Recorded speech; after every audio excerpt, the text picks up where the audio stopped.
Oke, Assalamualaikum warahmatullahi wabarakatuh. Perkenalkan, nama saya Neni Lail Tuzana, NIM 24820 11140, Prodi S1 Farmasi 2020, mata kuliah Formulasi dan Teknologi Sediaan Semisolida.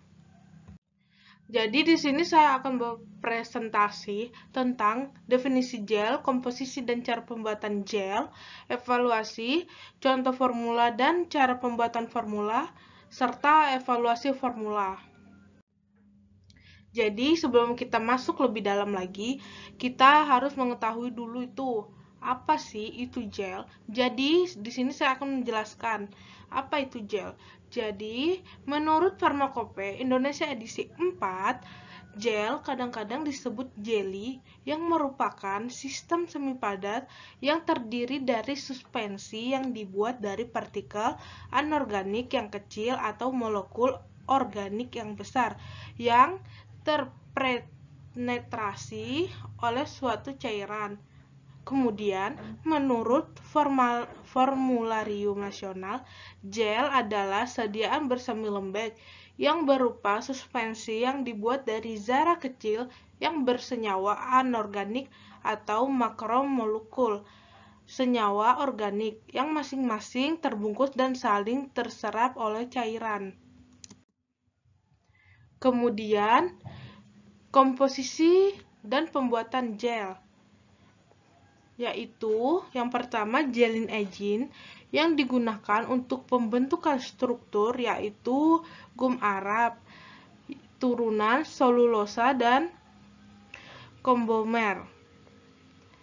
Kedua, polietilen, yaitu gelling oil yang digunakan gel hidrofobik menghasilkan gel yang lembut dan membentuk lapisan yang tahan air pada permukaan kulit.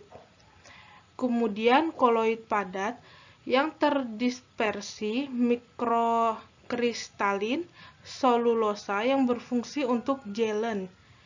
Kemudian surfaktan gel yang jernih dapat dihasilkan oleh kombinasi antara minyak mineral, air, dan konsentrasi tinggi 20-40% dari surfaktan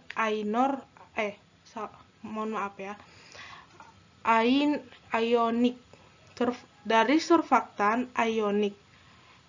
Kemudian contohnya polivilen alkohol, yaitu banyak kuak yang digunakan sebagai gelans untuk media nonpolar seperti beeswax, camauba wax, cetyl ester wax untuk membuat gel yang dapat mengering secara cepat. Film yang terbentuk sangat kuat dan plastis sehingga memberikan kontak yang baik antara obat dan kulit. Tersedia dalam beberapa grade yang berbeda dalam viskositas dan angka penyabunan.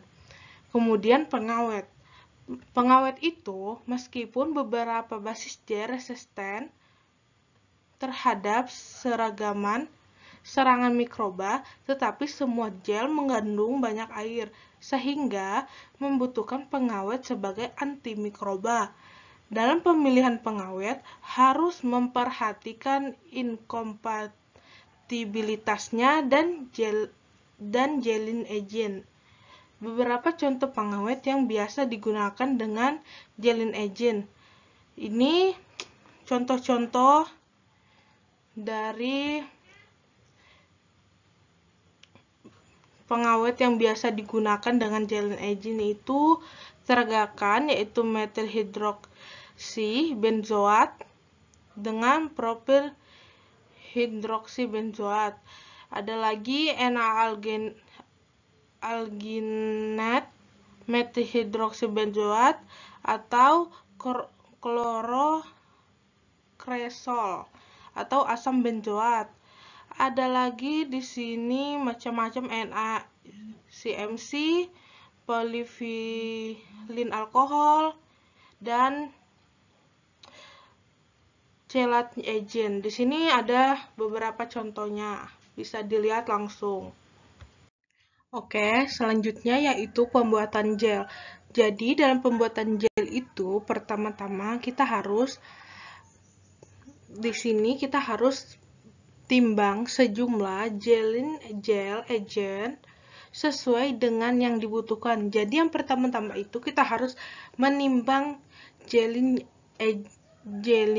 agentnya ini sesuai dengan berapa yang kita butuhkan. Kemudian yang kedua, gelin agent dikembangkan sesuai dengan cara masing-masing. Kemudian ditimbang zat aktif dan zat tambahan lainnya. Kemudian yang ketiga, timbang zat aktif dan zat tambahan lainnya. Tambahkan gelin agent yang sudah dikembangkan ke dalam campuran tersebut atau sebaliknya, sambil diaduk terus-menerus hingga homogen. Tetapi, mengaduknya itu jangan terlalu kuat karena akan menyerap udara sehingga dapat menyebabkan timbulnya gelembung udara dalam sediaan yang nantinya dapat mempengaruhi pH sediaan. Kemudian yang keempat, gel yang sudah jadi dimasukkan ke dalam alat pengisi gel dan diisikan ke dalam tub sebanyak yang dibutuhkan.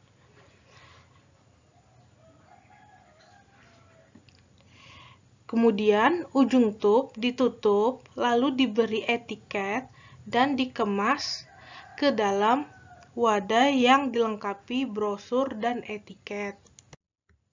Kemudian evaluasi di sini terdiri atas evaluasi fisik. Evaluasi fisik itu yaitu penampilan. Yang dilihat dari penampilan itu seperti warna dan bau. Kemudian homogenitas. Jadi homogenitas itu caranya oleskan sedikit gel di atas kaca objek dan diamati susunan partikel yang berbentuk dan ketidak homogenan. Kemudian yang ketiga, viskositas yaitu menggunakan viskometer Stromer dan viskometer Brockfield.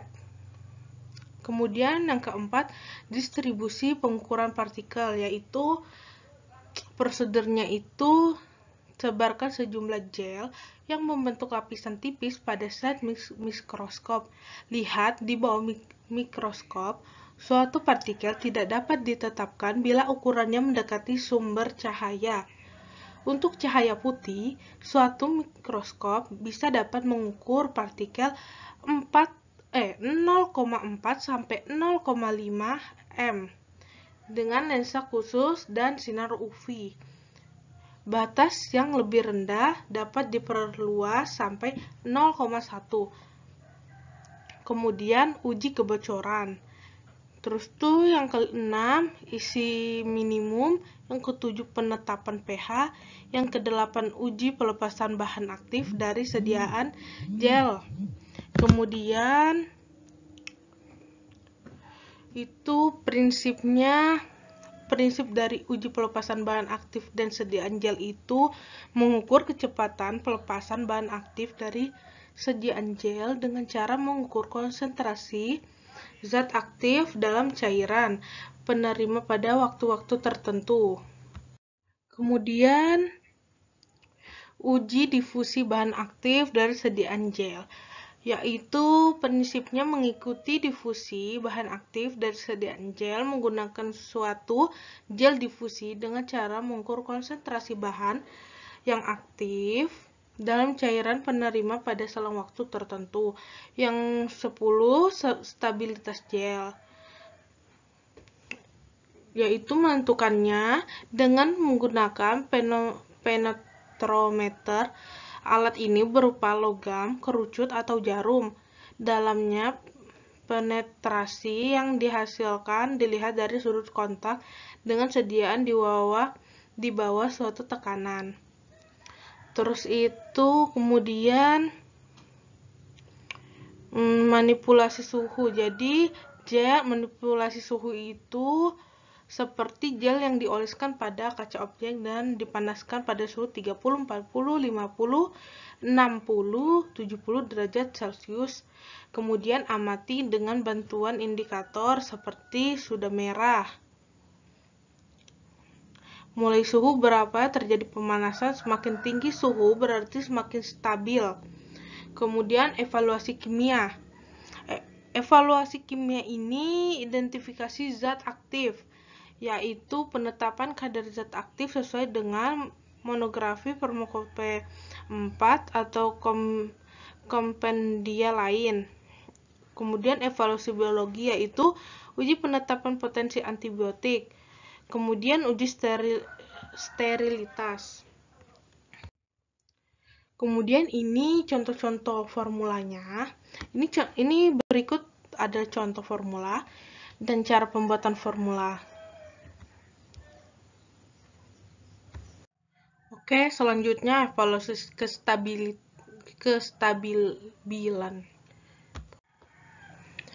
Oke, selanjutnya evaluasi kestabilan basis formula, yaitu dengan cara pengukuran viskositas dengan viskometer reosis sebanyak 15 ml basis gel dimasukkan ke dalam wadah silinder. Kemudian viskositasnya diukur dengan viskometer yang dilengkapi dengan spindle 25 mm dengan kecepatan 10 rpm. Pengukuran pH sediaan dilakukan dengan cara menggunakan pH meter. Dengan cara alat, terlebih dahulu dikalibrasi dengan menggunakan larutan dapar standar pH netral, yaitu pH-nya 7,00, dan larutan dapar pH asam, yaitu pH-nya pH 4,00, sehingga alat menunjukkan harga pH tersebut. Kemudian, elektroda dicuci dengan air suling lalu dikeringkan dengan kertas tisu. Selanjutnya, elektroda dicelupkan ke dalam basis gel sampai alat menunjukkan harga pH yang konstan. Angka yang ditunjukkan dalam pH tersebut merupakan harga pH sediaan. pH sediaan basis gel harus sesuai dengan pH kulit, yaitu 4,5 sampai 6,5.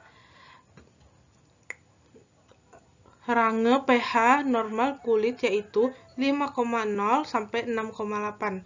Pengukuran daya sebar yaitu sebanyak 0,5 gram. Sampel gel diletakkan di atas kaca bulat berdiameter 15 cm. Kaca lainnya diletakkan di atas dan dibiarkan selama 1 menit.